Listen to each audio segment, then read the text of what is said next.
nitwa Rugezo Mireille nkaba nubatse ugwanje hama nkaba mfise abana babiri b'abakobwa.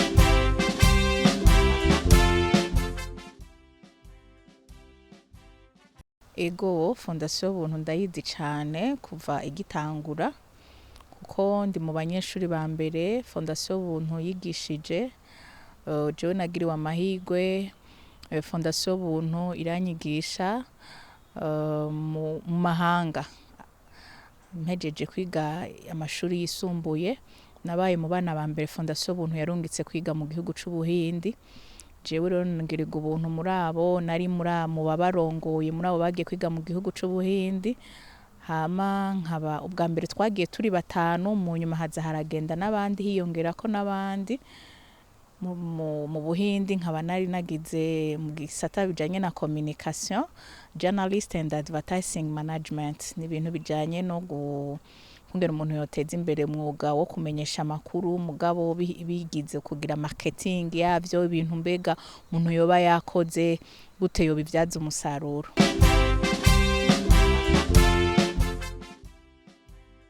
Ego Fondation Buntu ico yatumariye cane ishingiye ku ijambo ry'Imana. Baratwigishije ko n'igihe twagenda hose baratubwira ko ikintu ca mbere dutegerezwa kwizera Imana, ko ari we muvyeyi mukuru, kuko muri abo barungika kwiga abanyeshuri ico gihe ko twagiye mu 2010 benshi twari imfuvyi usanga tudafise abavyeyi papa na mama, abandi ugasanga bafise umuvyeyi umwe. Rero baratubwira yuko ikintu ca mbere dukwiye kwizera Imana, tukamenya ko ariyo muvyeyi mukuru, naho baba baturungitse tukamenya ko Imana ariyo muvyeyi mukuru, ariyo fondation ya vyose. Bakatwigisha n'urukundo, kwitwararikana hagati yacu, kandi tukamenya yuko twebwe natwe no munsi baduteje imbere natwe duhari kugira ngo tuzoteze imbere abandi, zikazoba uruhererekane tuzoguma dukora.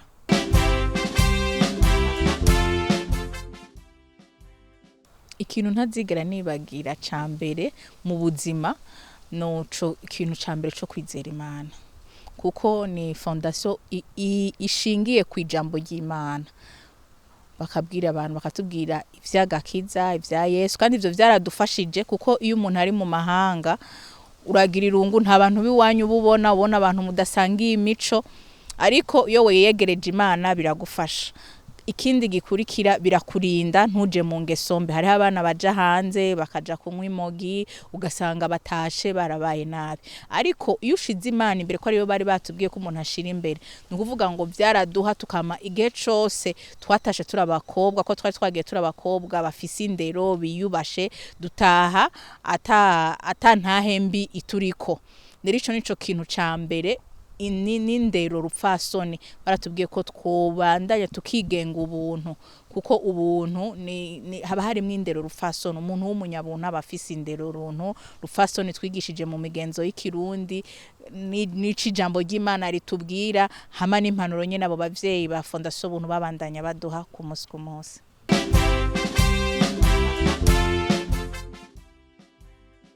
Ego twarabayeho muri ubwo buntu, Imana iradushoboza tura muri ubwo buntu bw'Imana, tugenda amahoro tugaruka amahoro, kandi Imana iratugira neza. Inyuma yaho baranadusohora, kuko iyo umuntu akwigishije baradusohora, turubaka ingo zacu.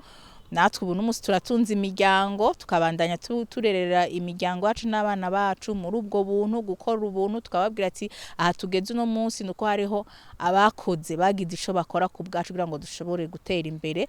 Bana bacu tukabigisha kugirira ubuntu bataravye ibi. N'ikindi kintu Fondation Buntu yadufashije kugirira umuntu neza utaravye intara, idini canke ubwoko. Murabona ko mu gihugu usanga ivyo bihari, ariko wasanga turi ubwoko butandukanye, amashengero atandukanye, kandi tukabana amahoro bikagenda neza.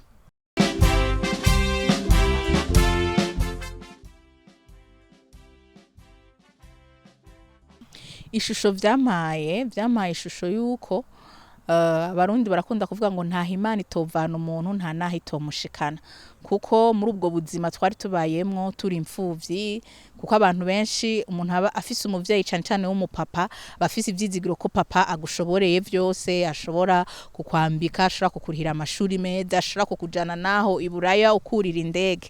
Ariko jewe nshima Imana ko indege ya mbere nuriye sinaruriye kubera akazi nakoze canke kuko mfise papa na mama, ariko Imana yarabikoze kuko nigitangaza kubona umwana w'imfuvyi ushobora kurira indege. Rero ivyo Fondation Buntu yarampaye ivyo vyizigiro, nkabona bwa bundi birashoboka. Iyo umuntu yizigiye Imana ntiburahicisha. Rero nanje nkurira indege nkabona iyo experience ko hariho benshi bapfa n'abavyeyi bandi ushobora gusanga bapfuye batayuriye, ariko jewe ngirirwa ubuntu nubwo bumunyuma ndazurira nkagenda, ariko hariho umunsi wa mbere, kandi ico gihe uwo munsi wa mbere wabaye nawugejejeho na Fondation Buntu, narataha muri vacances. Ikindi naco vyaramfashije kugira experience, kubona yandi mahanga ukungene abayeho, nkabona ukungene abahindi ushobora kubona uri ngaha mu Burundi ukabona umenga nitwe dukenye ba mbere mw'isi, ariko harageze kumbe hariho n'ahandi twumva ngo umuntu agiye hanze umuntu aca yibaza ngo aratunga baronka vyose, ariko vyaranyeretse ko mu abahindi vraiment ni population n'abantu benshi, kandi usanga harimo benshi bakenye cyane ukumva biragutangaje n'imibereho. Rero ivyo yaramfashije kubona yuko nubwo turi mu Burundi turira ngo turakenye, hari abandi usanga badusumbya nubwo uba wumva ngo ni muri ivyo bihugu vy'abazungu.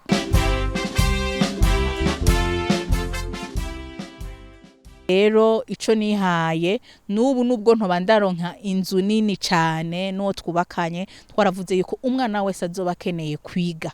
Ni nayo vision umugabo wanje ko afise, kwa abavyeyi babo baragize ishuri, afise ishuri, avuga ati umwana w'imfuvyi reka tumufashe. Nawe nyene afise avuga ati umuntu umufashije kwiga ibindi vyose biraza mu nyuma. Muntu nkagerageza abo nshoboye, hari abo nshobora kugurira amakaye, hari abo mfise mu rugo ntunze nta indaro, naho bataba bari imfuvyi mugabo batishoboye nkabaha indaro. Iyindi nihaye nuko ata muntu yozi wanje ngo umuntu ngo areke kuronka ivyo afungura. Ibihari turabisangira, nkumva ndanezerewe mu gihe ivyo ntaravyishoboye. Mugabo n'igihe kiri imbere kumbura Imana izonshoboza mfashe benshi barushiriza abo nshobora gufasha uno munsi. Uwo mbonye ndashobora uwo ndonse Imana imundongoye ko nkamugurira ikaye, nkamugurira ikaramu, canke abandi ugasanga hari igihe umuntu aba afise utuntu duke aronderamwo na mu buzima, ugashobora tugakaya utuntu umuntu agashobora guha ubuzima abandi akazi kugira umuntu ashobore kwiteza imbere, naho wowe umuhemba amahera make mugabo ukamuha akiteza imbere.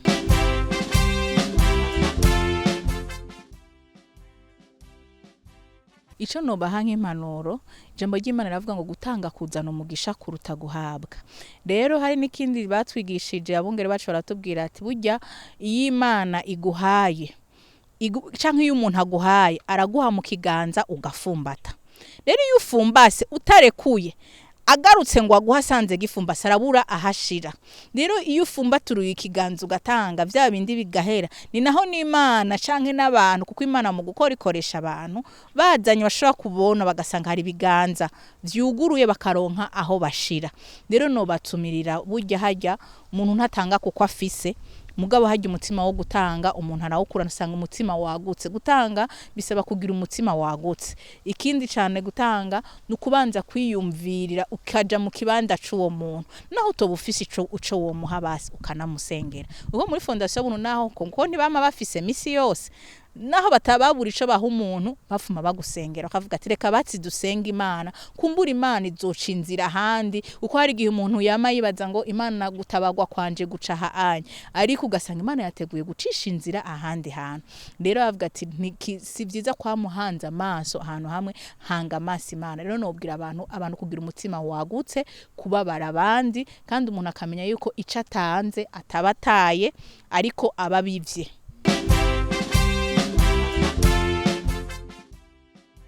Ico nigiye namwigiye ko nuko ari umuvyeyi yaciye bugufi, guca bugufi, agaca bugufi, agafasha abantu bari mu rugezo rwiwe, arazi kuvugisha abo bari mu rugezo rwiwe n'abatari mu rugezo rwiwe, kandi umuntu arakunda gukora cane isuku ararikunda cane. Arahimiriza abantu gukora, ntazi kubona ngo nyimba ari karakora isuku, nyimba ari gukubura ndeke ko arafise ubasha bwuko yotegeka, afise n'abakozi ariko arajamwo agakora. mpora mbona agiye no muri orphelinat kuraba abana, arashika abana muri orphelinat akaboza, kandi haba hariho n'abakozi kugira ngo n'abana bajye no muri orphelinat naho ni benshi, mugo babone yuko nawe ari umuvyeyi, yego baramubona ntibabone gusa ngo yamagemuye gusa, ahora agenda akaboza, akabahindura ama pampers, akabaheka mu mugongo. Rero ivyo si benshi babishobora mu buzima. Hari igihe umuntu ashabaza ngo no kugira abantu bamubone, oya ni kamere kiwe afise, kumva kuba hamwe n'abana, kubakinisha, kubitwararika, bakabona nyine ko basangiye ubuzima ivyo baba bari barimo. Nico nakimwigiye ko cyo cerekana guca bugufi no gusangirira hamwe n'abandi ivyo afise. Ego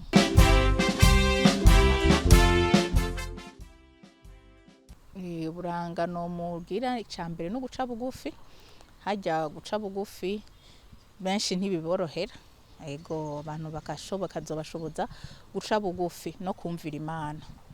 Ego kuko ari gihe Imana ishobora kugutuma ikintu umuntu akanka kucumvira, ariko hajya kumvira Imana kuko hari gihe kuko gutanga, hari gihe umuntu ashobora gushaka gutanga Imana ikakumubwira ngo tanga ayo mafaranga, mugabo mu mutima wawe utabigabira ugasanga ugumye ukomantaje umutima, kumva Imana yashaka kuguhezagira birenze uko wavyiyumvira.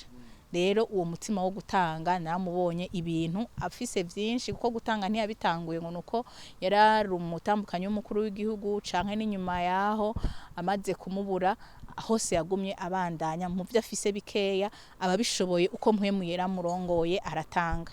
Ikintu ndamusaba, ikintu cambere no kubandanya yumvira Imana. Ego kuko burya ibikorwa vy'impuhwe canke ki umuntu yumvira Imana. Ego yumvira Imana naho atabari ijwi ry'Imana riba ryakubwiye mu mutima, kuko Yesu bavuga Imana n'urukundo. Kwijambo ry'Imana ngo bw'urukundo Imana yakunze abari misi gwatumye itanga umwana wayo. Burya kwitangira abandi no kuba wabakonze. Rero umutima w'urukundo arubandanye gushika Yesu agarutse canke akuwe muri uno mubiri.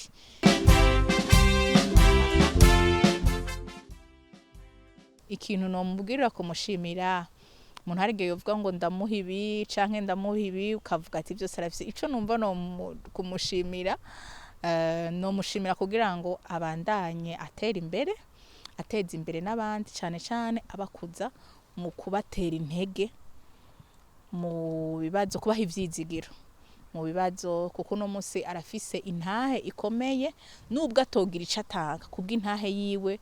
Ingo nyinshi zotabagwa, imfuvyi nyinshi zotabagwa, abapfakazi bagatabagwa, n'ataco yoba yabahaye kicara, kuko urumva no musi ageze mu bigerage ubu no mu mami. Rero ho kwicara agashingira intaha abantu, ivyo bishobora kuzobafasha mu buzima kuruta n'ivyo yobaha. Ko hari igihe no musi n'ivyo yobaha wosanga no musi ntavyaronse, canke akifuza ko bibaho ugasanga ntari karabihamvya kubw'imyaka. Ego simvuze ngo ari karasaza cane, ariko hajya nyokuru wacu namwe yatubwira ngo ijambo ry'umukuru urushima umukura. Rero no kuvuga ngo umugani ubunye kera baracibitito bakagira iki, wowe ntizoba ari ya migani ya vyaharabaye, we wazoba ari we ari ntahe yivugira. Rero ivyo bizotuma abantu biha icambere biga kwihangana. Ikindi kigira kabiri, abantu bakiga kubumbwa n'ivyo bafise. Ikindi kigira gatatu, abantu bakiga kugira urukundo muri vyinshi canke muri bikeya. Ikindi kigira kangahe, bakiga guca bugufi. Imana akakarindira ko ari Imana ariyo igushira hejuru. Ikindi muri izo mpanuro bizokwigisha abantu kwigisha gusenga, kuko hari igihe abantu bibaza ngo abantu batunze ufise amafaranga gusenga ntaco bitwaye, kurara muri veyo usenga canke kwisonzesha, ukamengana ivyo abantu babuze ico bakora canke bashaka Imana cane, bashaka ko Imana ibakorera ibitangaza. Ariko uno munsi ahubwo ndamusaba ko hanini ikindi kintu yokora, yandika ibitabo vyinshi, kuko ivyo bizofasha de generation. Ibi tuvuga ngaha ku mateleviziyo birashobora amarchive akagenda, ariko haburya ikintu canditse abari ntahe ivuga, c'est un monument, n'abuzukuruza bakazosoma nka kirya gitabo yanditse c'ivyizigiro, co guha ivyizigira abantu. Iryo ni ntahe nto cane y'ubuzima bwiwe. rero ahubwo n'umunsi n'izindi episode zize yandike ashiramwo n'ijambo ry'Imana, ashiramwo n'impanuro za kivyeyi, ibindi ashoboye ashinga intahe, kuko ubu unye nico gisigaye kugira ngo abantu na Yesu mu bihe vyiwe vya nyuma yaricara akabigisha gusenga, akabashingira intahe, anabifuriza ati ndifuza ko muzokora ibirushirije ibi. C'est na experience. Yesu yari experience y'imyaka 3, ariko wewe ni imyaka myinshi ariko aragendana na Yesu, ni imyaka myinshi ariko arafasha abantu, ni imyaka myinshi ariko arabona ibitangaza vy'Imana, ni imyaka myinshi ariko araca mu bibazo bitandukanye, aho yagiye aragira intsinzi, naho yagiye aranesha, naho yagiye bikagorana, byose akabishinga intahe. Ivyo biba ari umushinge munini cyane, n'ubutunzi bukomeye cyane, kuko nico gutuma n'uno munsi ababaye abahizi nka Bibiliya ivuga ngo ababaye abahizi tubita abahizi kubera iki? Kuko hari ivyo baciyemo hama bakanesha.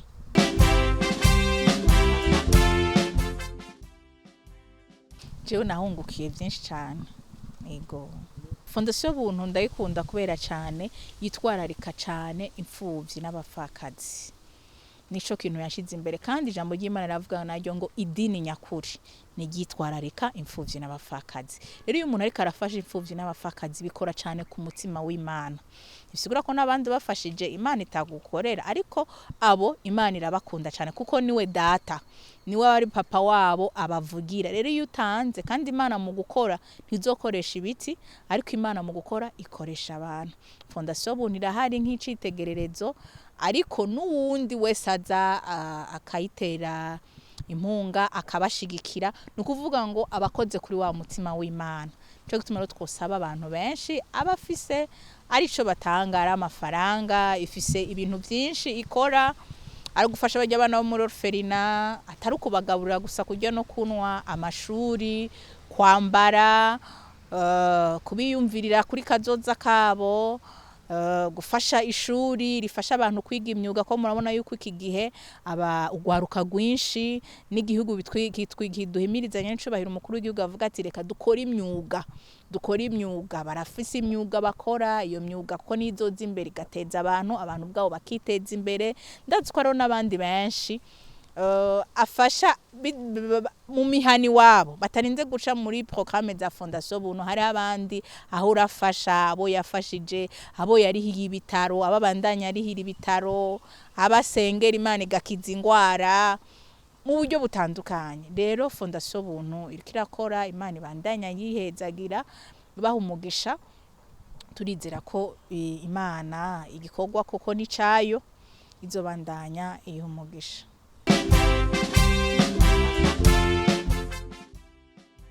Muri mbono kazoza umukuru w'igihugu ariko araduhimirizamwo nk'abarundi, kenshi ikintu ca mbere mbanza guha abarundi nuko bagira ivyizigiro.